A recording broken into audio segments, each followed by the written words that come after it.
Hello everyone, welcome back to our channel and today we are going to complete financial current affairs for June 2025.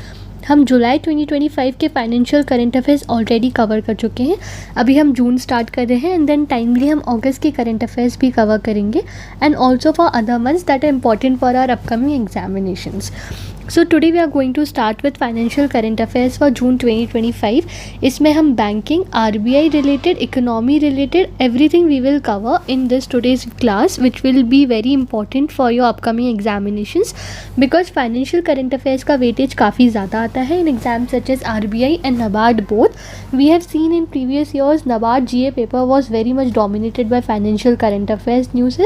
So that is why these news becomes very important for us to study in detail. I have tried to simplify all these news into very simplified versions and in the form of MCQs so that it's easy to grasp and learn things. And also I have tried to include all the important RBI circulars news which are very important for us to study for month of June 2025.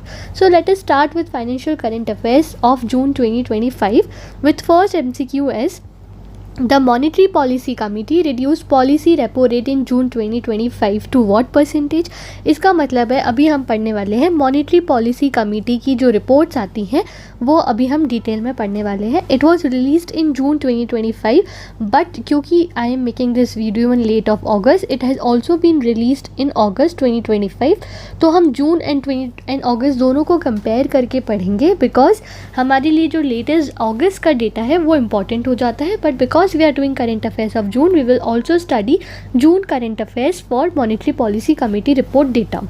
Now it says कि जून 2025 में Monetary Policy Committee ने reduce कर दी थी policy repo rate to how much percentage. In today's class we will also understand in terms का मतलब repo rate, reverse repo rate, standing deposit facility, marginal facility rate, everything we will understand.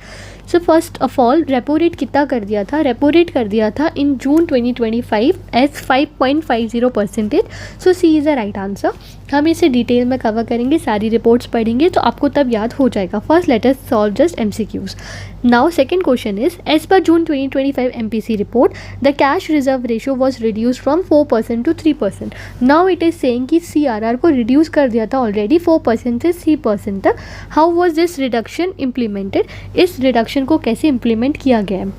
Now 4% to 3% करना यानी हो गया 100 basis point को कम करा था, right क्योंकि 1% का decrease is equals to 100 BPS points. तो इसको हमने इम्प्लीमेंट किया था in 4 phases of 25 basis points each. So C is the right answer. इस इम्प्लीमेंटेशन को 4 फेजेस में किया गया. ये भी हम आगे और अच्छे से डिटेल में पढ़ेंगे. For now we are just seeing MCQs. Third MCQ is the standing deposit facility rate was adjusted in June 2025 to how much percentage. Now it is asking कि स्टैंडर्ड डिपॉजिट फैसिलिटी का rate क्या रहा है.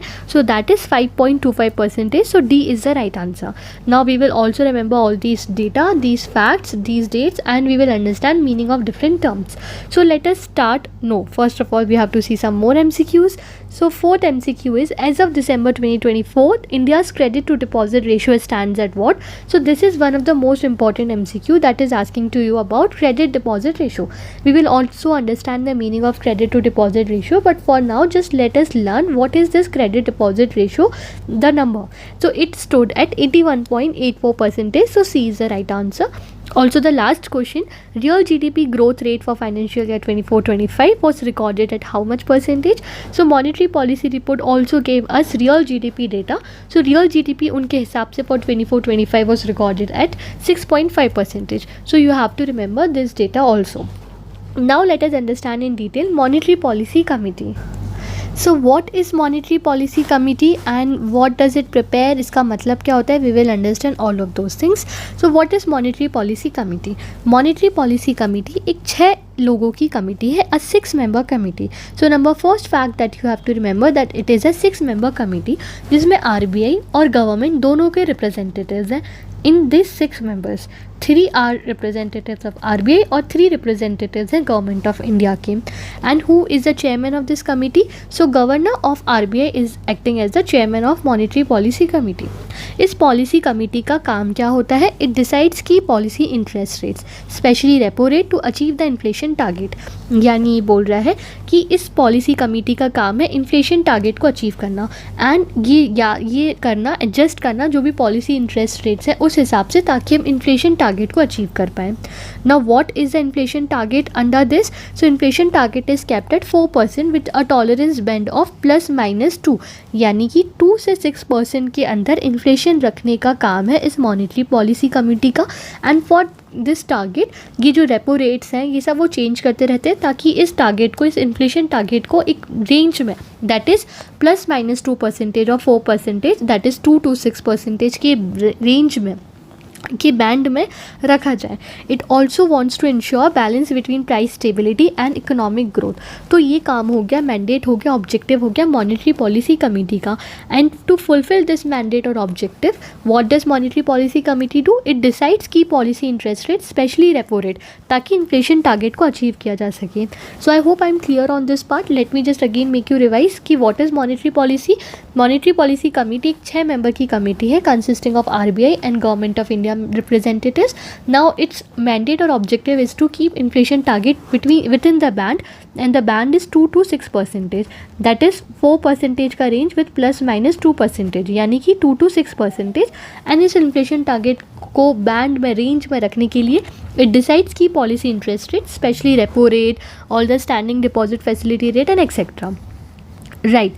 Now, when was it formed? It was established in 2016 under an amendment to RBI Act 1934.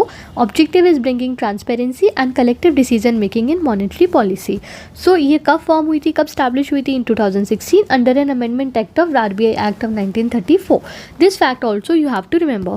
So, इसमें से आपको याद रखने वाली क्या चीज़ें हैं? First is 6 member committee, second is इसका ऑब्जेक्टिव क्या है, इन्फ्लेशन का बैंड क्या है जो जिसके अंदर इसको रखना है target, and when was it established. Right.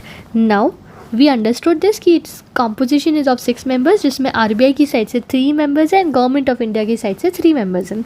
So RBI governor is acting as the chairperson and the ex officio chairperson. Ex officio chairperson का मतलब होता है कि whoever will be the RBI गवर्नर will automatically become chairperson of monetary policy committee. So ex officio chairperson of monetary policy committee is RBI governor. Then the other member is deputy governor and then one officer nominated by the governor. So there are 3 members RBI की side से and 3 members government of India की side से, nominated by central government. वो independent economist हो सकते हैं, policy experts हो सकते हैं, उन्हें सेंट्रल गवर्नमेंट नॉमिनेट करता है.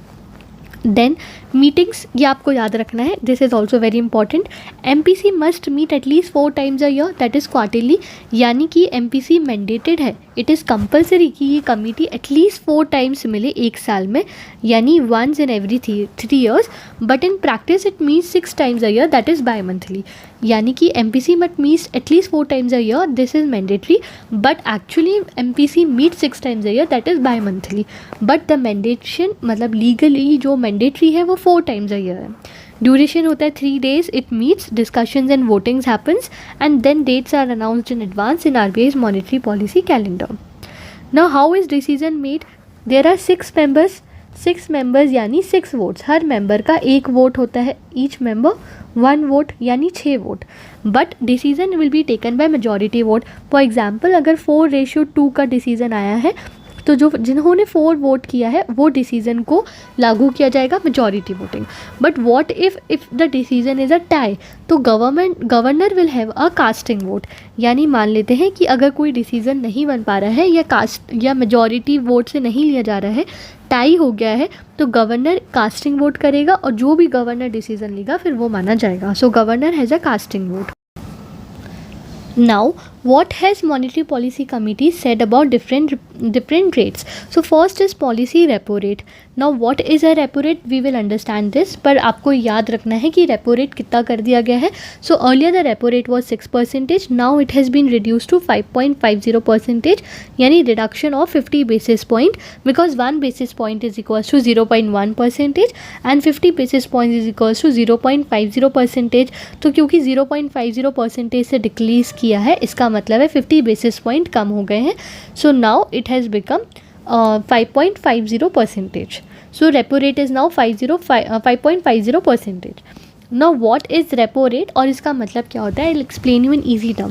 For example you just imagine in lay term, I will explain you क्या मतलब होता है. For example this is R B I and this is our normal bank. Now अब होता क्या है कि बैंक जो है वो आर को फंड्स देते हैं लोन पर इंटरेस्ट रेट पे, and bank in return government securities देता है. नाउ विद अ प्रॉमिस कि ये बाद में रीपर्चेज कर लेंगे. ठीक है, अभी आपको वो याद नहीं रखना है, अभी बस आपको ये याद रखना है कि व्हाट इज़ हैपनिंग. आर जो है वो पैसे दे रहा है बैंक को और बैंक बदले में गवर्नमेंट सिक्योरिटीज़ दे रहा है आर को. फॉर एग्जाम्पल आर बैंक को लोन दे रहा है. नाउ अब लोन दे रहा है मतलब बहुत ही ईजी, 1000 रुपये का लोन दे रहा है. ठीक है, 6% के इंटरेस्ट रेट पे. तो यानी कि बैंक को 6% का इंटरेस्ट रेट आर को देना है. अब क्योंकि ये 6% का इंटरेस्ट रेट बैंक्स को देना है तो बैंक्स आगे अपने कस्टमर्स को भी महंगा लोन देंगे 6% से ज़्यादा, क्योंकि बैंक्स को ही 6% का इंटरेस्ट रेट आर को देना है. Now for example if this becomes 8%, तो now loans will become more costly for us for customers, right. अब यही आपको रेपो रेट मानना है. Now this is what repo rate is. अगर रेपो रेट 8% से 5% हो गया, यानी लोन्स जो है वो और चीप हो जाएंगे for us customers. So this is what banks does.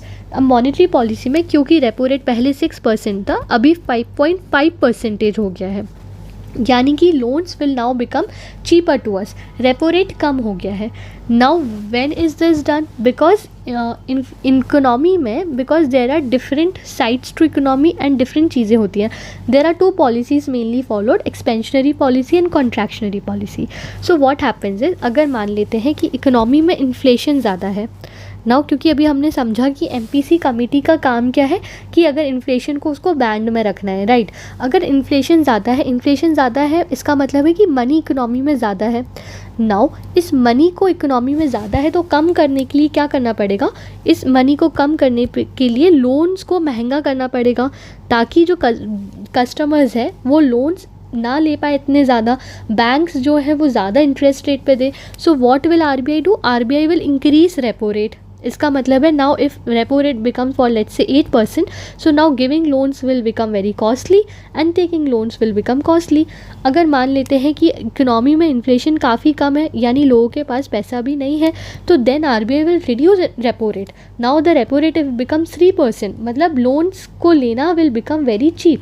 क्योंकि लोन्स को लेना will become cheap, then growth will happen and people will take more loans, so more money in the economy. So that is the whole funda of repo rate. So I hope you are understanding कि repo rate का क्या मतलब होता है and why it is done.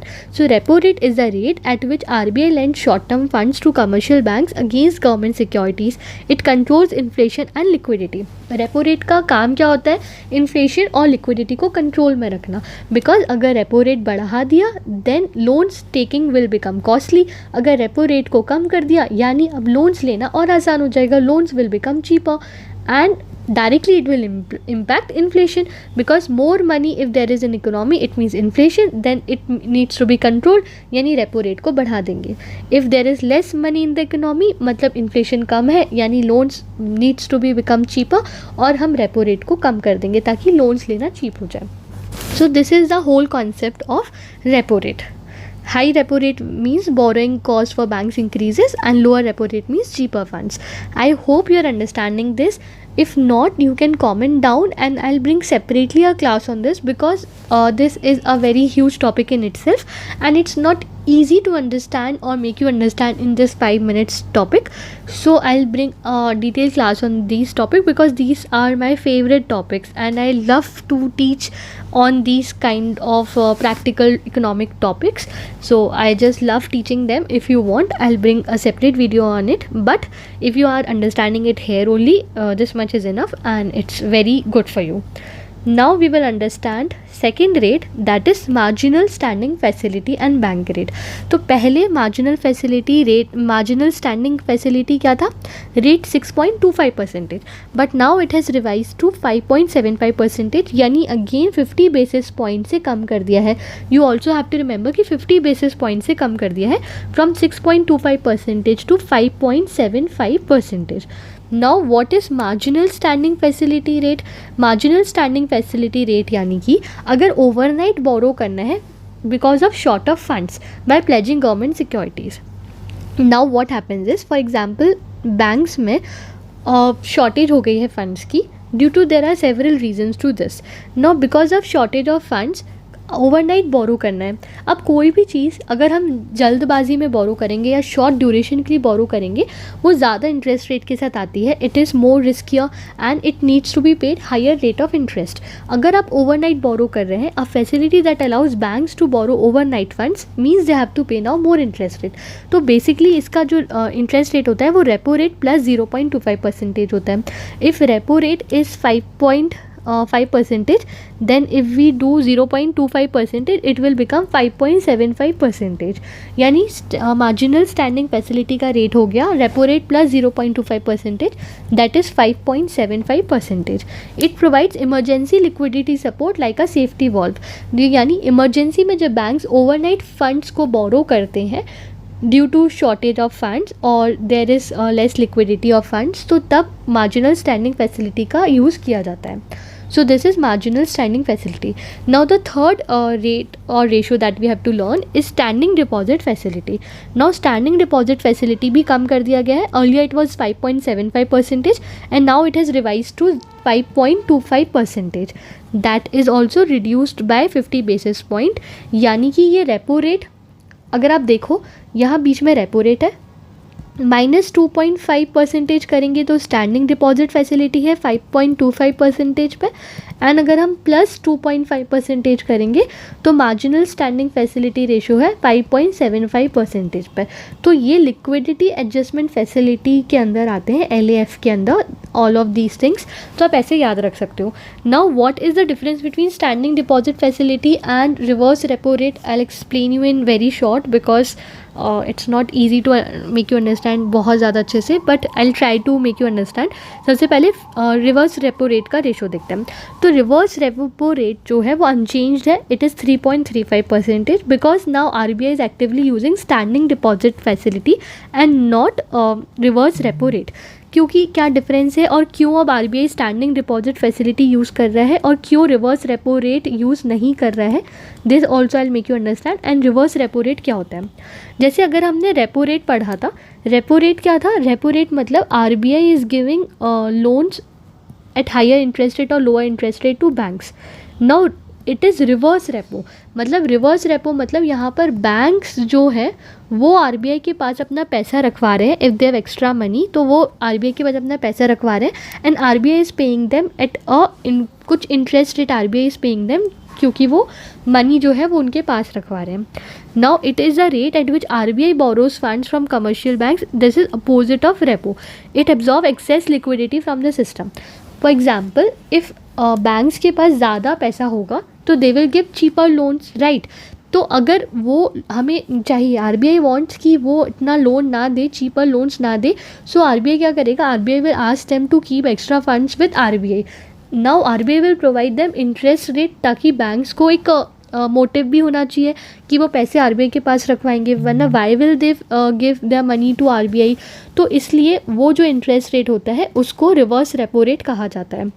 Now क्योंकि 2022 से RBI जो है mostly standing deposit facility use कर रहा है instead of reverse repo, because of easy difference कि स्टैंडिंग डिपॉजिट फैसिलिटी में कोलैटरल का जो रिक्वायरमेंट है वो नहीं है और रिवर्स रेपो रेट में कोलैटरल का रिक्वायरमेंट था. एंड इसलिए a huge difference in rate also. Reverse repo rate अगर आप देखें तो it is 3.35% and while SDF जो है वो 5.25% पे. सो it is more good for banks, right. Now we will study about what has been the policy stance in monetary policy committee. तो पहले accommodative stand था, यानी RBI जो है वो focus था on supporting growth, willing to cut rates if needed, but now the stance has become neutral. So आपको याद रखना है, policy stance has become accommodative to neutral. This fact also you have to remember. Neutral मतलब कि RBI is now data dependent and flexible. It can cut, pause or hike rates depending on inflation growth dynamics. So now the policy stance of RBI has become accommodative to neutral. Now अगस्त की भी meeting हुई है 56th meeting, जून की जो meeting थी वो 55th meeting थी, क्योंकि मैंने आपको सारे जो डेटा है वो याद करा है जून के, because it have not change in August also, that is why I told you same data for June. जो डेटा चेंज हुए हैं इन्फ्लेशन के, that I have not told you there, क्योंकि वो हम अगस्त का डेटा याद रखेंगे, the most recent one. Why to remember unnecessary things, because there is already a lot to remember, तो जितना रेलिवेंट है we will only remember those data. Now जो डेटा हमने याद किया है, repo rate it's unchanged at 5.5%, यानी कोई भी इमीडिएट चेंज नहीं हुआ है। Other things that were unchange, standing deposit facility unchange 5.5%, यह हमने ऐसे याद किया था 5.5%। इफ़ विल डू -0.25%, वो होगा SDF, दैट इज़ 5.25%, एंड अगर हम प्लस 0.25% करेंगे दैट इज़ 5.75%, वो होगा MSF, तो वो भी अनचेंज है, that is 5.75%। Now another data जो आपको याद रखना है, that is cash reserve ratio 3%। अब कैश रिजर्व रेशो का मतलब क्या होता है? कैश रिजर्व रेशो 3.3%, एक्चुअली इसको 4% से 3% कर दिया गया है, जो हमने स्टार्टिंग के MCQ में पढ़ा था, 100 बेसिस पॉइंट से कम कर दिया गया है। इन 4 फेजेस 25 बेसिस पॉइंट्स की तरह इम्प्लीमेंट किया जाएगा। अब कैश रिजर्व रेशो मतलब कि बैंक को कितना percentage of their net demand time liability they have to keep at as cash reserves with RBI, इसे RBI के साथ रखा जाता है। In short if I explain you कि कुछ जो पैसा आया है वो कैश रिजर्व रेशो की तरह हटाकर, एज अ रिजर्व रेशो हटाकर वो RBI के पास रखा जाता है, and then bank can not use this money for lending, it is just keep as a safety tool, and ये RBI के पास रखा जाता है इन द कैश फॉर्म। अगर CRR बढ़ा दिया, मतलब अब बैंक्स को ज़्यादा पैसा जो है वो RBI के पास रखना पड़ेगा, यानी less money to lend, and अगर CRR कम कर दिया, मतलब बैंक्स जो है वो ज़्यादा मनी अब लेंड कर सकते हैं, so liquidity rises and growth boost, इसका ये इंपॉर्टेंस होता है। Now cash reserve ratio has decline from 4% to 3%, मतलब RBI ने कम कर दिया है कैश रिजर्व रेशो, मतलब बैंक्स के पास अब ज़्यादा पैसा होगा टू लेंड, जस्ट इसका ये सिंपल मतलब होता है। Now what has happened to inflation, तो CPI इन्फ्लेशन में 55th मॉनेटरी पॉलिसी कमेटी की रिपोर्ट में फोरकास्ट किया था 3.7%, बट अभी बोला है 3.1%, so you can just remember 3.1%, and if you want to you can remember कि जून में 3.7% was set, but now it has decline to 3.1%, right. Now CRR, so CRR I have already told you कि CRR जो है वो 100 basis point से cut कर दिया है from 4% to 3%, which will be implemented in 4 phases 25 basis point each, and in 56 committee there was no further change, it is now still stands at 3%। CRR I have explained you कि CRR is the percentage of commercial bank net demand and time liabilities that is required to keep as cash reserve। अगर ज़्यादा CRR कर दिया, यानी अब ज़्यादा cash reserves रखना है बैंक्स को RBI के पास, so they will have less money to lend, and अगर CRR कम कर दिया, मतलब अब कम कैश रिजर्व्स रखना है to banks to RBI, so now they will have more money to lend।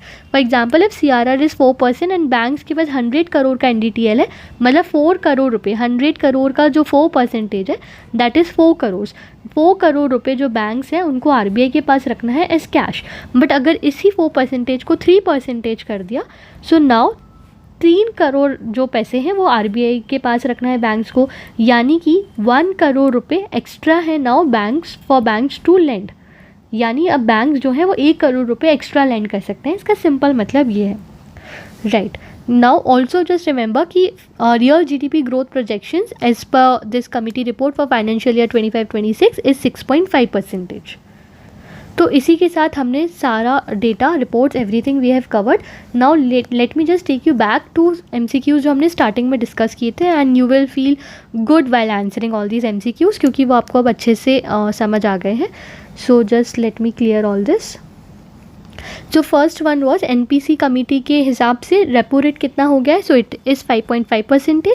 CRR is reduce from 4% to 3%, और ये रिडक्शन कैसे इंप्लीमेंट होगा, in 4 phases of 25 basis point each. Standing deposit facility is 5.5% minus 0.25%, that is 5.25%। उसके बाद credit deposit ratio जो है वो 81.84% है, and real GDP growth rate है 6.5%। Now I have to explain you credit to deposit ratio rate. So CDR credit deposit ratio मतलब banks ने कितने लोन्स दिए, लोन गिवन, और उनको टोटल कितने डिपॉजिट्स मिले. So total deposits into 100. अगर मैं आपको एग्जांपल से समझाऊँ, मान लेते हैं बैंक्स को डिपॉजिट्स मिले 100 करोड़ के एंड उनने लोन्स दिए 75 करोड़ के. तो CDR यानी क्रेडिट डिपॉजिट रेशियो हो गया 75 divide by 100 into 100, that is 75%. But अभी इसका मतलब क्या होता है, what does it means. Credit deposit ratio हमको ये बताता है कि how much of deposit money is being use for lending, यानी कितना डिपॉजिट जो है वो लोन्स के लिए या लेंड करने के लिए यूज़ हो रहा है.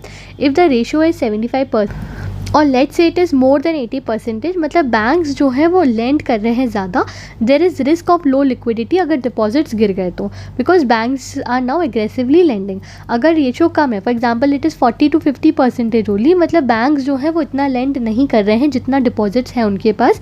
सो इसका मतलब है हो सकता है इनएफिशिएंसी हो, या हो सकता है बैंक्स जो है वो काफ़ी कॉशियस हो रहे हैं लेंड करने से.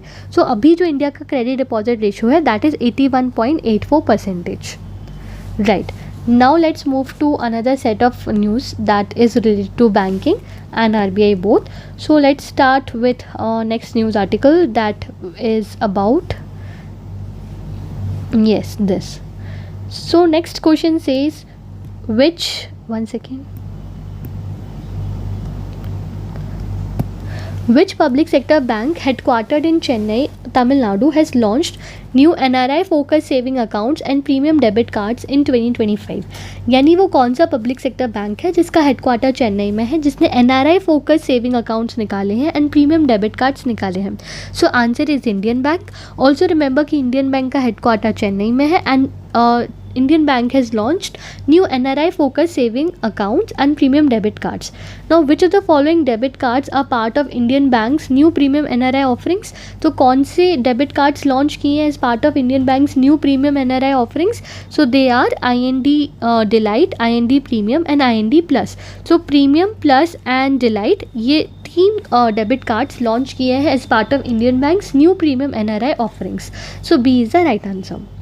Now according to RBI data, Indian bank deposit growth rate slowed to what percentage in financial year 25 compared to 13% in 2024?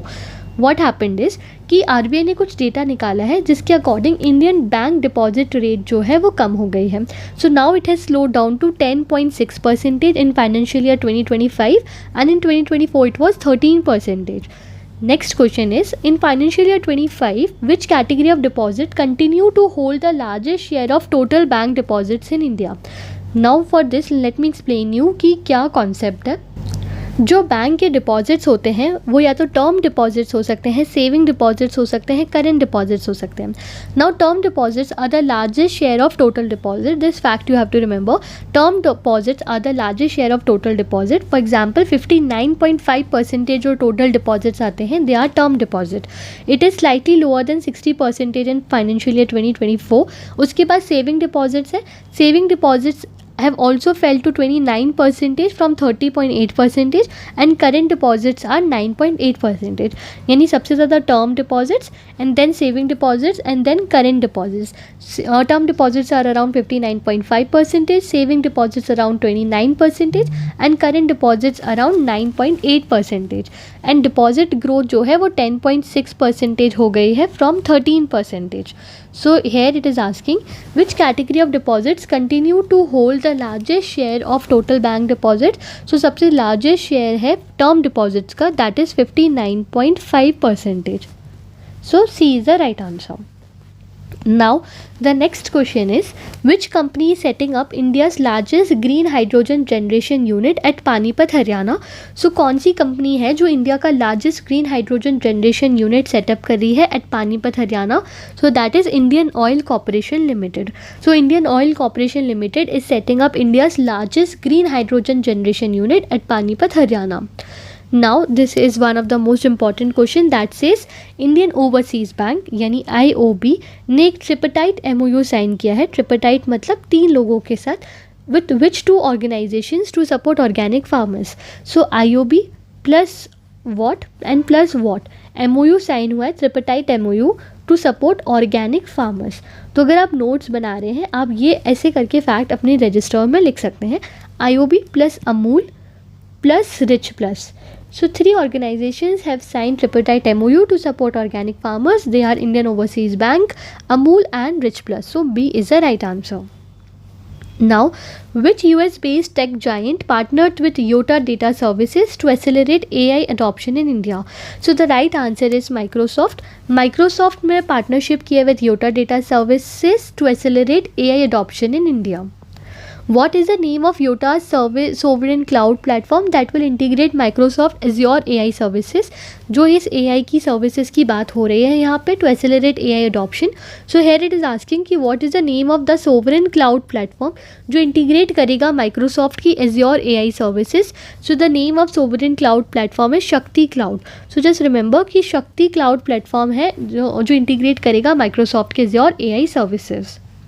Now, what is the name of new climate risk data platform launched by RBI? So the new climate risk data platform launched by RBI is RBI CRIS. CRIS stands for Climate Risk Information System. So RBI CRIS is the right answer. Now, Z has partnered with which bank to launch SBM Z credit card and FD backed credit card for first time borrowers? So Z ने partnership की है State Bank of Mauritius के साथ to launch SBM Z credit card. SBM मतलब State Bank of Mauritius. तो State Bank of Mauritius plus Z are launching SBM Z credit card. ये एक FD backed credit card है for first time borrowers. इसका मतलब है कि Z which is a credit score builder platform एक partnership कर रहा है स्टेट बैंक ऑफ मॉरिशियस जो कि सब्सिडरी है इंडिया की. So State Bank of Mauritius Indian subsidiary के साथ MOU साइन किया है, पार्टनरशिप की है फॉर फर्स्ट टाइम बोरोवर्स को एक क्रेडिट कार्ड प्रोवाइड करने के लिए. That would B FD based. So B is the right answer. Now, Razorpay has recently shifted its parent company domicile from US to which country? So, Razorpay ने अपनी parent company के domicile shift कर लिया है USA से India. So, this is a good news for us. So, Razorpay ने अपनी parent company का domicile USA से India की ओर shift कर लिया है. Now, which two organizations have signed an MOU to jointly develop India's bioenergy and biohydrogen sectors? So, Indian Biogas Association and Indian Oil Corporation Limited. C is the right answer. Indian Biogas Association and Indian Oil Corporation Limited ने MOU sign किया है to jointly develop India's bioenergy and biohydrogen sectors. Biohydrogen and bioenergy sectors. So, C is the right answer. Now, which mutual fund company launched India's first BSE 100 index fund?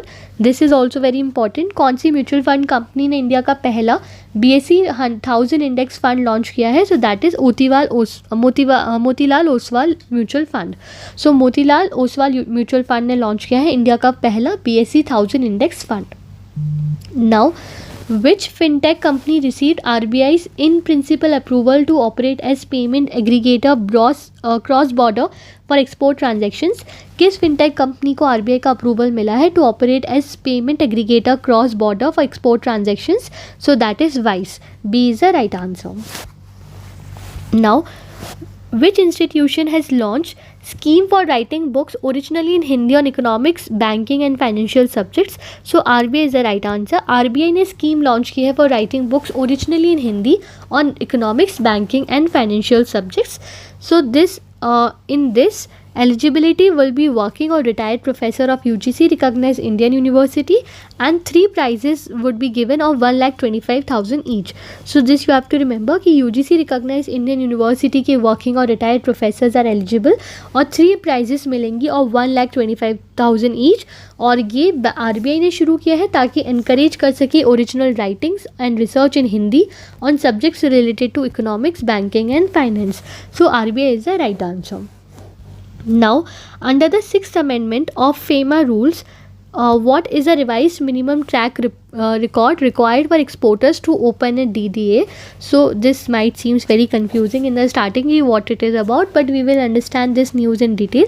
The right answer is 3 years, and let me make you understand the complete news article in detail. So what has happened? Now, what has happened? RBI has amended Foreign Exchange Management foreign currency accounts by person resident in India regulations of 2015 through its 6th amendment rules. So 6th amendment हुआ है इन foreign exchange management rules और वहाँ पर RBI ने कुछ changes किए हैं relating diamond dollar account. Now what is a diamond dollar account? Diamond dollar account एक current account होता है US डॉलर में which is maintained with authorized dealer category 1 bank in India. Now it is permitted exclusively for diamond, precious stone, jewelry exporters, etc. यानी the purpose is to facilitate international diamond trade by reducing exchange risk and providing ease in foreign currency transactions. In short आप बस ऐसे समझिए कि अगर किसी को jewellery में कोई ज्वेलरी एक्सपोर्टर्स है या डायमंड या प्रेशियस स्टोन्स में जो काम कर रहे हैं, सो उनके लिए एक करेंट अकाउंट है US डॉलर में जो मेंटेन होता है with Indian banks, authorise dealer category banks. Now पहले क्या था कि एक्सपोर्टर्स को 2 साल का ट्रैक रिकॉर्ड दिखाना पड़ता था इन डायमंड या ज्वेलरी एक्सपोर्ट्स कि वो डायमंड या ज्वेलरी एक्सपोर्ट्स के बिजनेस में इंगेज्ड हैं. 2 साल का उन्हें ट्रैक रिकॉर्ड दिखाना पड़ता था अगर उन्हें ये जो DD अकाउंट है that is diamond dollar account open कराना है with authorise dealer category 1 banks. But now this limit और the year limit has been increase from 2 years to 3 years. So now the record limit has been increase to 2 years to 3 years. अब उन्हें 2 साल के बदले 3 साल का track record दिखाना है अगर उन्हें DD अकाउंट खुलवाना है with authorise dealer banks in India.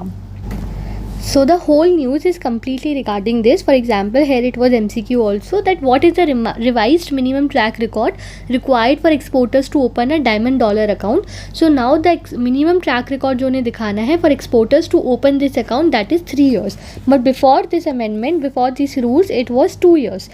So you have to remember कि now it has become 3 years. Now the next question is, under the new RBI rules, what minimum percentage of total assets under NBFC MFIs holds as qualifying asset, that is microfinance loans?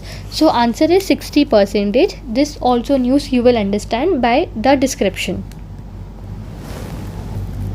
So RBI has issued a circular under the Chapter 3B of RBI Act 1934 which is effective immediately. It changes qualifying asset requirement for NBFC MFIs.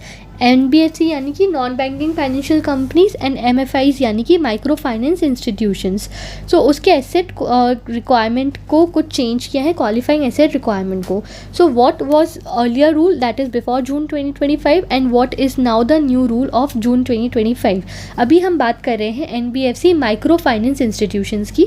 What are micro finance institutions? जो कि micro finance में mostly lend करते हैं. So micro finance institutions का we are talking about.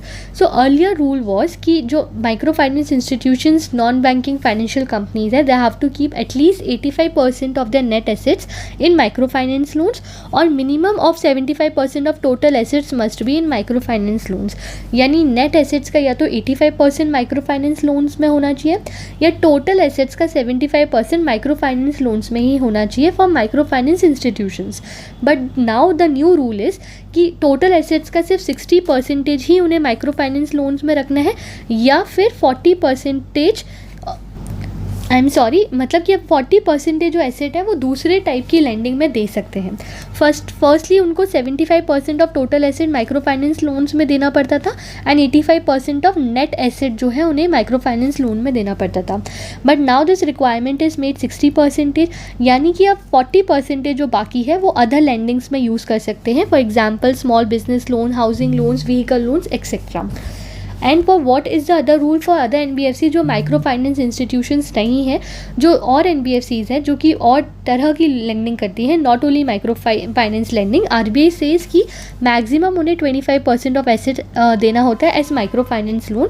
For example if NBFC have 100 crore assets तो only 25 crore is the mandation कि उनको micro finance loans में देना है. But for micro finance institution 60% now they have to give in micro finance loans. But before the requirement was 85% of net asset and 75% of total asset. So here MCQ was asking कि under new rules what is the now minimum percentage of total asset जो NBFC microfinance institutions को as microfinance loans के अंदर qualify करेगा, तो that is 60%. C is the right answer. Now the next sets of questions are: the large exposure of a bank is defined as exposure to a single counterparty or group if it equals or exceeds what percentage of tier 1 capital. So answer is 10%. इसका मतलब ये है the large exposure of a bank. large exposure of a bank का मतलब होता है कि कितना परसेंटेज अमाउंट जो है एक बैंक एक सिंगल कस्टमर को दे सकता है या ग्रुप ऑफ कस्टमर को दे सकता है. How much exposure of a bank to single और a group customers are allowed. So जो large exposure of a bank है it is defined as exposure to a single counterparty और a group. But वो large exposure कब माना जाएगा? If it equals और exceeds what percentage of tier 1 capital. अगर वो 10% ऑफ टियर 1 कैपिटल के बराबर या इक्वल है then that percentage of loan will be considered कि ये large exposure हो गया है. Now the limit is 10% of tier 1 of capital. For example I'll explain you here in detail. So फिर वापस हम MCQ की तरफ जाएंगे. You will understand that better. What is large exposure framework. Large exposure framework मतलब हर bank का एक limit होता है how much money it can give और एक्सपोज टू वन कंपनी और अ ग्रुप. मतलब अगर ऐसा ना हो कि एक बैंक जो है वो बहुत ज़्यादा अमाउंट किसी भी बैंक को या किसी कंपनी को या किसी ग्रुप को लेंड कर दे और फिर वो बहुत रिस्की हो जाए. सो लार्ज एक्सपोजर फ्रेमवर्क कितना एक्सपोज कर सकता है, कितना लोन दे सकता है वो एक कंपनी या एक ग्रुप को. This is called as large exposure framework.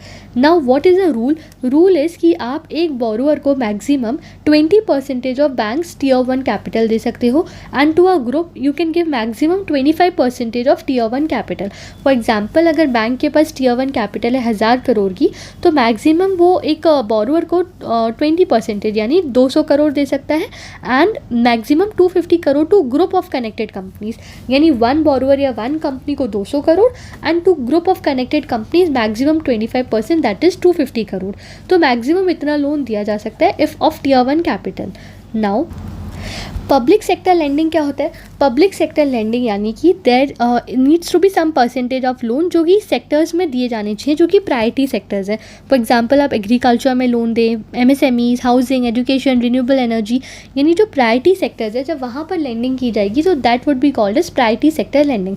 It helps in financial inclusion. But what happens if banks are not able to fulfil their priority sector lending targets.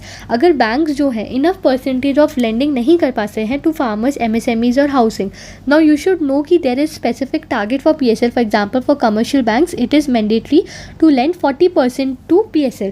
For example for banks such as regional rural bank 75% should be priority sector lending targets should be fulfil. तो अगर banks जो है वो enough पैसे नहीं दे पाते हैं जितना रिक्वायरमेंट है टू एमएसएमईज या एग्रीकल्चर तो जो शॉर्टफॉल हुआ है they must deposit the shortfall amount to special government backed funds. For example they should now deposit जितना वो फुलफिल नहीं कर पाए हैं टू एग्रीकल्चर जैसे नबार्ड टू एग्रीकल्चर शॉर्टफॉल अगर हुआ है तो, अगर हाउसिंग शॉर्टफॉल है to NHB that is National Housing Bank, अगर एमएसएमई में शॉर्टफॉल हुआ है तो टू सिडबी, अगर माइक्रो इंटरप्राइजेस के एरिया में शॉर्टफॉल है टू लेंडिंग. सो फिर वो मुद्रा में उनको डिपॉजिट करना होता है.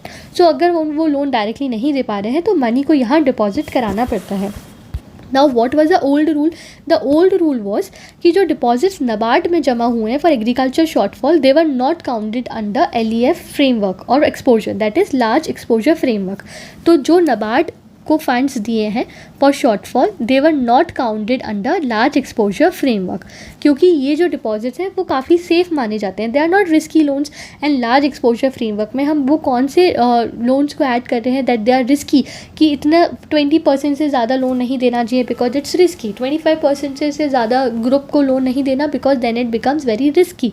सो here we are not counting it as risky because we are giving to NABARD. तो NABARD will give it to agriculture shortfall so it is not risky. So old rule was कि deposits in NABARD was now not counted under LEF exposure. But what is the new rule? So now RBI is saying कि अगर आप NABARD को count नहीं कर रहे हो, why are you also not counting NHB, SIDBI, मुद्रा? Because they are also not risky.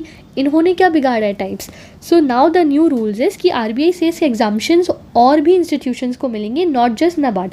सो जो डिपॉजिट्स हैं विथ नबार्ड, एनएचबी, सिडबी, मुद्रा या also any other RBI specified entity they will also be now excluded from large exposure framework exposure calculations. So अब इनको भी include नहीं किया जाएगा. If you are not including NABARD don't include them also. Now, if we talk about single borrower limit or group of connected borrowers limit for scheduled commercial banks, अगर 20% से ज़्यादा loan दिया है तो वो सिंगल borrower limit में आता है, and 25% in case of group of connected borrowers limit. For urban cooperative banks, 15% is the single borrower limit, and 25% is tier 1 capital limit in case of group of connecting borrowers limit. So now here we were seeing 10% वाला MCQ that says कि large exposure of bank is defined as exposure to single counter group if it exceeds 10% of tier 1 capital. मतलब अगर 10% से ज़्यादा है तो definitely it will be considered as large exposure. But different banks have their different categories. For example, here it is given कि scheduled commercial banks की cases में 20% है single borrower limit and 25% है group borrower limit.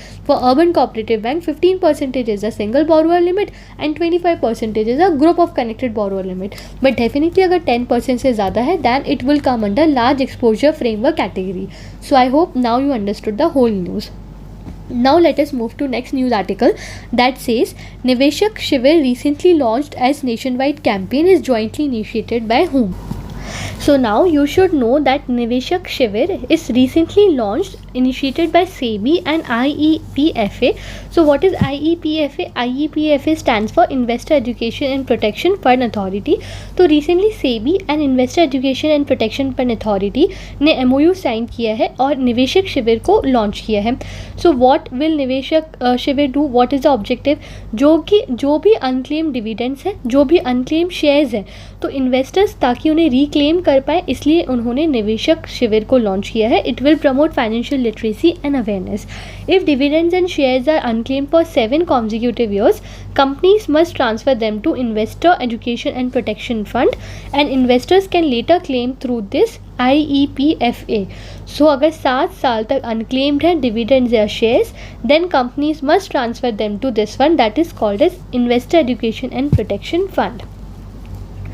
Now, what is the term of central government nominee in PRB? PRB stands for Payment Regulatory Board. Yes, Payment Regulatory Board. So कितना term है central government के nominees में payment regulatory board? तो that is 4 years with no reappointment. Now what is happened, एक नया regulatory board को setup किया गया है that is called as payment regulatory board. So payment regulatory board has been setup by RBI और इसने replace किया है board for regulation and supervision of payment and settlement system. तो अगर नया रेगुलेटरी बोर्ड आया है तो किसी तो बोर्ड को रिप्लेस कर आया है. सो payment and regulatory board has replaced board for regulation and supervision of payment and settlement system. It is headed by RBI governor and it was established under section 3 and section 38 of Payment and Settlement Act of 2007. Now what has happened and what is new rule and what is everything? So आपको composition याद रखना है. The composition is of 6 members. RBI governor is the chairperson and RBI deputy governor is in charge of payments. Then there is one RBI officer, 3 government nominees. Then there should be meeting at least twice a year. One member will have 1 vote. Decision will be taken by majority rule and in case of tie, governor will have casting vote. Now NPC की जैसे ही यहाँ पर भी जो 3 members हैं वो RBI के हैं और जो 3 मेंबर्स हैं वो गवर्नमेंट ऑफ इंडिया के नॉमिनीज़ हैं. तो जो गवर्नमेंट ऑफ इंडिया के नॉमिनीज़ हैं उनका 4 year का टर्म होगा. There would be no reappointment. Persons over 70, insolvent, convicted, mentally unfit, legislatures or with conflict of interest will automatically get disqualified. So उन लोगों को हमने नहीं लिया है. But जो government nominees है they have 4 year term with no reappointment. There would be removal if absent from 3 consecutive meetings without leave. So I hope you are understanding this payment regulatory board and it has replaced board for regulation and supervision for payment and settlement system. Then headed by RBI governor. Composition is 3 RBI and 3 governor members. Meeting is twice a year. Then each member 1 vote, majority vote decision. Then in case of tie, governor has casting vote and governor nominees will have 4 year term with no reappointment. So all these facts you have to remember. Now the next question is After how many years or how many years after remaining unclaimed does gold and silver collateral get classified as unclaimed collateral? अभी हमने shares की बात की थी कि shares के time पे 7 years was the time कि 7 years तक अगर क्लेम नहीं है then it will go to investor education and protection fund. Now it is asking कि अगर gold and silver collateral are unclaimed तो वो unclaimed collateral में कितने साल के बाद जाएंगे? So it will go after 2 years. Now this is important because lending against gold and silver collateral directions have been issued by RBI and to be implemented by 1st of April 2026. So these directions are important and इसके अंदर कुछ भी important point है, it becomes important for us to study. So what are these directions? First of all, this is applicable to all loans for consumption or income generation secured against gold jewelry, ornaments or specified coins and silver. What is prohibited or not included collateral? That is primary gold, यानी कि bullions, exchange traded funds, mutual fund units is not permitted as collateral. यानी it is applicable to all loans secured against, इसमें included है gold jewelry, ornaments, specified coins and also silver, but not included are bullions, ETFs, mutual fund units.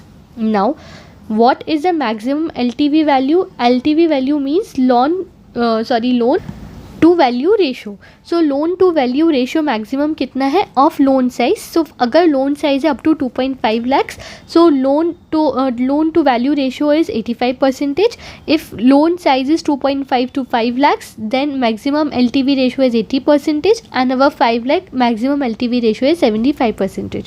Now you have to remember this table कि loan size कितना है and LTV ratio कितना होगा. Now value gold at 22 carat rates, lower purity is adjusted proportionally, silver at 999 purity.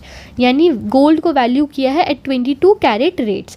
Borrower must be present during valuation, receive certified documentation of weight or deductions. Now what is also some more amendments or rules? सबसे पहले 7 दिन के अंदर loan repayment के बाद banks have to return gold और silver. Now after 7 days of loan repayment banks have to return the gold or silver, but अगर उन्होंने नहीं रिटर्न किया then 5,000 per day is the penalty. Then unclaimed collateral जो MCQ में पूछा था, that is if gold और silver is unclaimed for more than 2 years तो वो unclaimed collateral के कैटेगरी में चला जाता है. And lender must conduct special drives to trace rightful owners, यानी बैंक्स को स्पेशल ड्राइव्स कंडक्ट करता रहना चाहिए to track the rightful owners and submit report after every 6 months to customer service committee or board. Then third is no misleading advertisements about gold or silver loan should be there. Then fourth is loan amount must be credited directly to borrower's account. There should be no cash disbursement. जो loan की value amount है वो directly borrower के account में आना चाहिए. And must follow know your customer or KYC norms strictly. So fourth one is this. Now from starting let us see. सबसे पहले अनक्लेम गोल्ड या सिल्वर का कोलैटरल अनक्लेम कोलैटरल में जाएगा after 2 years. Then you have to remember कि ये इसमें क्या क्या एप्लीकेबल है और क्या कोलैटरल एप्लीकेबल नहीं है. Then you have to remember कि कब से अप्लाई इम्प्लीमेंट होगा, that is 1st of April 2026. Then maximum LTV value remember it, and then 5,000 per day की पेनल्टी अगर 7 दिन में रिटर्न नहीं किया. 2 years unclaimed collateral, special drives and customer service committee के पास जाना है. No misleading advertisements and loan amount must be credited directly to borrowers account. KYC norms should be followed strictly. Now the next question is, recently SBI signed an MOU with which state's digital economy mission to support global capability center. तो recently SBI ने कौन से state की digital economy mission के साथ MOU sign किया है ताकि ग्लोबल कैपेबिलिटी सेंटर्स को सपोर्ट किया जाए? So answer is Karnataka. So SBI plus Karnataka state digital economy mission have sign MOU. Now, which NBFC recently received SEBI's approval to launch one of the largest IPOs in India? तो कौन से NBFC को अभी SEBI का approval मिला है to launch one of the largest IPOs of India? So that is HDB Financial Services. So C is the right answer. Now, which bank recently signed an MOU with BALCO to provide dealer financing under supply chain finance? So that is Central Bank of India. Let me explain you this. So Central Bank of India ने MOU sign किया है with BALCO. BALCO मतलब Bharat aluminium company. So Central Bank of India ने MOU sign किया है, that is CBI ने MOU sign किया है भारत एल्यूमिनियम कंपनी के साथ ताकि डीलर फाइनेंसिंग प्रोवाइड की जा सके अंडर सप्लाई चेन फाइनेंस. जिसका मतलब ये है कि बैल्कोज के जो डीलर हैं उनको भी ईजी एक्सेस मिलेगा to credit, improving their liquidity and strengthening the overall supply chain ecosystem. Right. Now the next question is, which e-commerce company became first in India to receive NBFC license from RBI in March 2025? So the right answer is Flipkart. ये हम already cover कर चुके हैं, but because it was there in June news also, so we are covering it here also. कौन सी e-commerce company पहली बन गई है to receive NBFC license from RBI? So that is Flipkart. Now, which bank has launched UPI RuPay virtual credit card? तो virtual credit card launch किया है Kotak Mahindra bank ने. You have to remember UPI RuPay का virtual credit card Kotak Mahindra bank. Now, which bank has waived the minimum balance requirement on all saving accounts from June 1st, 2025? So the right answer is Canara Bank. Canara Bank has waived minimum balance requirement from all saving accounts and it has become one of the first public sector bank, major public sector bank to do so, कि उन्होंने minimum balance requirement जो है वो waive off कर दी है. Now, NTPC Limited recently raised how much through external commercial borrowing syndicated loan facility? So NTPC ने अभी कितना लोन रेज किया है through external commercial borrowing? So that is $750 million US. Now what is the news? NTPC जो एक PSU है under ministry of power, उन्होंने अभी एक्सटर्नल कमर्शियल बोरोइंग्स के थ्रू $750 million अमाउंट रेज किया है.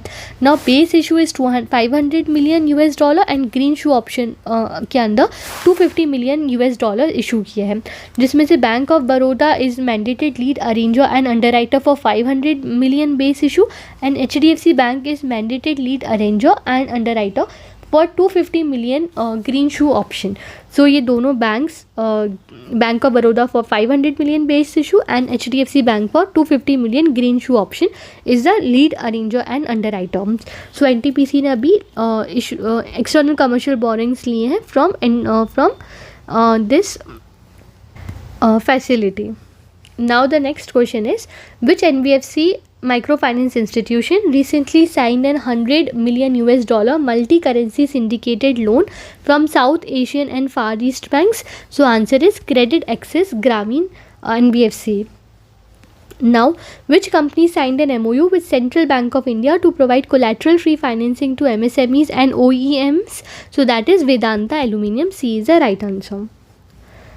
Which two institutions signed an MOU to enhance cybersecurity in India's digital payment ecosystem? So NPCI and Institute for Department and Research in Banking Technology यानी कि IDRBT ने मिलकर MOU sign किया है ताकि cyber security को और इन्हेंस किया जा सके इन India's digital payment ecosystem. What is unique handle suffix for SEBI registered intermediaries under new UPI mechanisms? So this is an important question that asks कि अभी SEBI registered intermediaries के अंदर new UPI mechanism के अंदर एक unique handle suffix दे दिया गया है. So that is @valid. इसका मतलब है कि @valid जो है वो 1 अक्टूबर 2025 से मैंडेटरी होगा सारे इन्वेस्टर्स के लिए. जो सारे SEBI रजिस्टर्ड इंटरमीडियरीज हैं उनकी जो UPI ID है वो @valid प्लस बैंक नेम से एंड करेंगी. Now daily UPI transaction would be 5 lakh rupees subject to review with NPCI. Now the next question is, which urban cooperative bank was recently granted scheduled bank status by RBI? So answer is Vishweshwar Sahakari Bank Limited.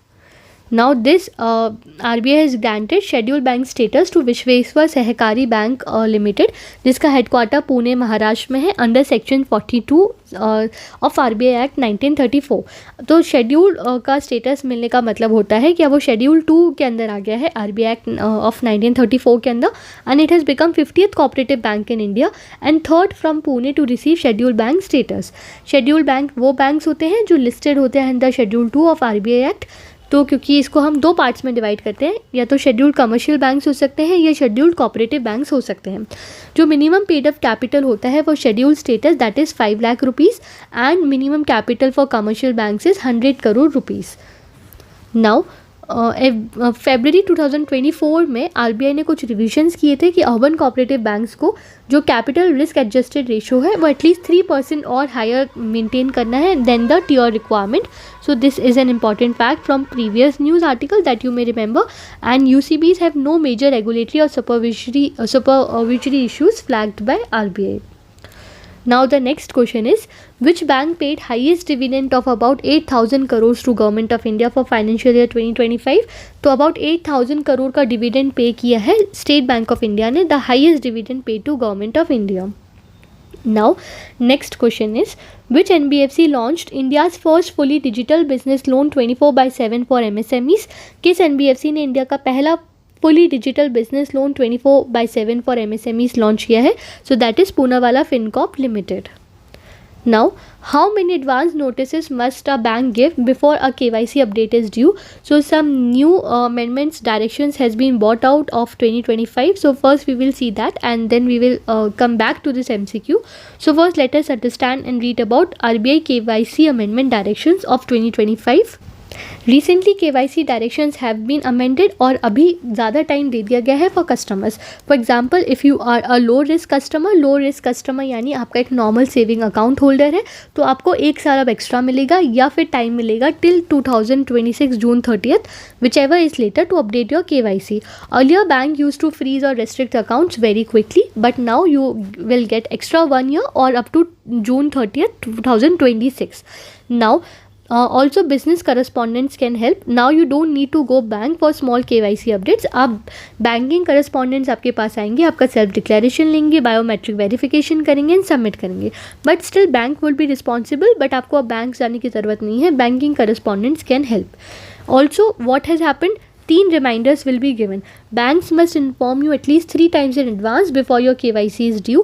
अगर आपने नहीं किया है वो 3 reminders भेजेंगे आपको, and they also must explain clearly कि क्या होगा अगर आपने KYC को अपडेट नहीं किया है. सो आपको याद रखना है कि 3 reminders would be given by the bank. Now banks must put this new system in place by January 1st of 2026. So by 1st January of 2026 this new system would be put in place. Now the MCQ was कि how many advance notices must a bank give before a KYC update is due. तो banks कितने advance notices भेजेगा? तो bank 3 advance notices भेजेगा before a KYC update is due. Now the next question is, unclaimed deposits are transferred to which fund maintained by RBI? So हमने unclaimed shares की बात की, हमने unclaimed gold की भी बात की. Now we are talking about unclaimed deposits. So unclaimed deposits को कौन से fund में भेजा जाएगा maintained by RBI? So unclaimed deposit would be sent to Depositors Education and Awareness Fund. Now we will understand this also. हमने बात की थी कि अगर unclaimed shares है तो 7 साल तक अगर 7 consecutive years तक अगर शेयर्स अनक्लेम्ड हैं, then they will go to investor protection and education fund. अगर गोल्ड जो है वो अनक्लेम्ड है for 2 years, then also it would go to unclaimed deposits fund. Now we are talking about unclaimed deposits. मतलब अगर unclaimed deposits है for 10 years और more, then they must be transfer to DEA fund. DEA stands for depositors education and awareness fund. Now what is the whole news? As per Banking Regulation Act of 1949, under sections RBI have directed banks to transfer unclaimed deposits. कोई भी अगर bank account है जो operate नहीं हुआ है for 10 years और मोर, तो उसका पैसा जो है वो depositors education and awareness fund के लिए जाना चाहिए. This one is maintained by RBI. Depositors और the legal heirs can claim the amount from the bank even after the transfer. ऐसा नहीं है कि ट्रांसफ़र हो गया तो अब जो डिपॉजिटर्स हैं वो क्लेम नहीं कर सकते हैं. They can still claim, but the scheme aims at safeguarding depositors interest and creating awareness. So इसलिए अगर 10 साल तक कोई भी अकाउंट ऑपरेट नहीं हुआ है, उसका पैसा DEA फंड में जाएगा, बट उसके बाद भी आप पैसे क्लेम कर सकते हो. That is nothing to worry about. Now the next news is relating to SDQI index, that is Supervisory Data Quality Index. So what was Supervisory Data Quality Index score of scheduled commercial banks in March 2025? तो score था 89.3 and we will learn about this in detail. Now SDQ index for scheduled commercial banks has been released by RBI. RBI release करता है ये supervisory data quality index. इसका मतलब क्या है? RBI जो है वो असेस करता है quality of the supervisory data जो कि बैंक्स ने सबमिट की है टू RBI. इसमें शेड्यूल्ड कमर्शियल बैंक्स इंक्लूड होते हैं जो कि पब्लिक, प्राइवेट, फॉरेन या स्मॉल फाइनेंस बैंक्स आते हैं. 4 पैरामीटर्स यूज़ करता है RBI. ये 4 पैरामीटर्स आपको याद रखना है और वो असेस करता है. ऑब्जेक्टिव क्या है कि बैंक्स क्या वो प्रिंसिपल फॉलो कर रहे हैं, क्या बैंक्स जो है वो इम्प्रूव कर रहे हैं अपनी regulatory reporting. So it checks how well banks follow data submission principles and improve reliability of regulatory reporting. यानी ये also improve करता है कि रिपोर्टिंग जो हो रही है, रेगुलेटरी रिपोर्टिंग जो हो रही है, उसकी रिलायबिलिटी और ज़्यादा बढ़े. सो 4 पैरामीटर्स पर चेक किया जाता है, that is accuracy, timeliness, completeness and consistency. So these 4 parameters you have to remember. Now what is the latest data? Also it is released annually. Last data जो है वो March 2024 का है and present data March 2025 का है. The score has improved from 88.6 to 89.3. पहले March 2024 में score था 88.6 but now it is 89.3. So this is also important to remember. Now, which state government signed an MOU with Niti Aayog and ICEG Foundation on the energy transition roadmap? Now, what has happened is, no, here is no information, but I'll explain you कि जो state government है आंध्र प्रदेश की, तो आंध्र प्रदेश की state government ने MOU sign किया है नीति आयोग के साथ एंड ICEG फाउंडेशन के साथ, ताकि एनर्जी ट्रांजिशन रोड मैप पे फॉलो किया जा सके और एनर्जी ट्रांजिशन के लिए जो टारगेट्स हैं वो अचीव किया जा सके. So Andhra Pradesh is the right answer. Now, TCS, that is Tata Consultancy Services, have recently signed a 7-year deal with which airline to accelerate AI and cloud transformation. So TCS ने अभी 7 years की deal sign की है किस airline के साथ, ताकि AI and cloud transformation को और आगे लेके जाया जा सके. So that is Virgin Atlantic. You have to remember कि TCS plus Virgin Atlantic ने MOU साइन किया है, 7 years डील साइन की है to accelerate AI and cloud transformation. Right. Now the next news article is, which bank has become the first foreign corporate entity to list green bonds on NSE International Exchange at GIFT IFSC? So the answer is DFCC Bank of Colombo, Sri Lanka. और DFCC bank जो है वो पहला foreign corporate entity bank बन गया है जिसने green bonds list की है worth Sri Lankan rupees of 2.5 billion on NSE international exchange at GIFT IFSC Gujarat India of Gandhinagar. So DFCC bank is the right answer. Now, which small finance bank has partnered with International Finance Corporation to integrate climate risk management into its core banking strategy? तो किस small finance bank ने partnership की है with International Finance Corporation, which is arm of World Bank Group? तो World Bank Group के IFSC जो कि private sector lending करता है, ये जो पर्टिकुलर ऑर्गेनाइजेशन है, तो ये किस स्मॉल फाइनेंस बैंक ने पार्टनरशिप की है इंटरनेशनल फाइनेंस कॉर्पोरेशन के साथ, ताकि इंटीग्रेट किया जा सके क्लाइमेट रिस्क मैनेजमेंट को उसकी कोर बैंकिंग स्ट्रैटेजी में. So the answer is AU small finance bank. Now, which Indian institute signed an MOU with Singapore's Institute of Microelectronics for semiconductor research? So answer is IIT Kharagpur. Now, which fintech venture headquartered in Panaji, Goa? So Instifi, जो आप right answer देख सकते हैं, इसका headquarter है पानाजी गोवा में.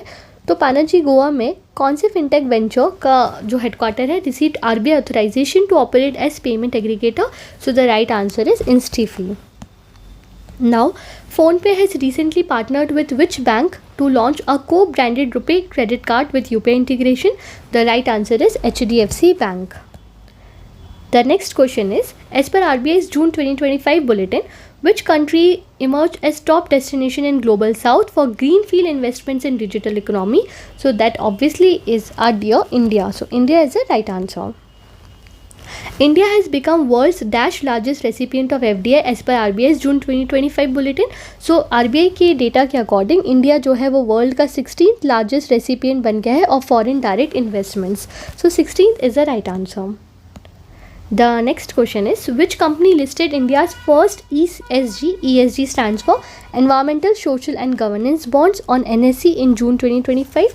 तो कौन सी कंपनी ने इंडिया का पहला ESG bonds को लिस्ट किया है नेशनल स्टॉक एक्सचेंज पे? तो that is L&T company. So B is the right answer. Now next question is, which bank implemented the eMACH.ai lending platform for digital transformation? So that is FAB, that is First Abu Dhabi Bank. So B is the right answer. The last question is, which company launched India's first state-wise health insurance policies? तो state-wise health insurance policy launch की है Bajaj Allianz General Insurance Company ने. So C is the right answer. So that's it for the day. I hope you like the class. I hope आपकी सारी financial news जो है relating RBI economy and market news and all of that news relating to monetary policy committee and everything has been covered nicely and you understood all of those things. अगर आपको कुछ भी समझ नहीं आया, you can ask me in the comment section और in the Telegram discussion group. I will be available to reply to all your doubts. अगर आपको किसी और भी वीडियो पे किसी और भी टॉपिक पे वीडियो चाहिए, you can ask for that too. And now soon we will start with schemes classes, and I hope you are liking all these sessions. Please like, share and comment, and join our telegram channel for more updates and PDS. And also we will start with August current affairs soon, and we will start with August agriculture news, August financial news, all RBI related news soon. So stay tuned for all those classes, and thank you for watching.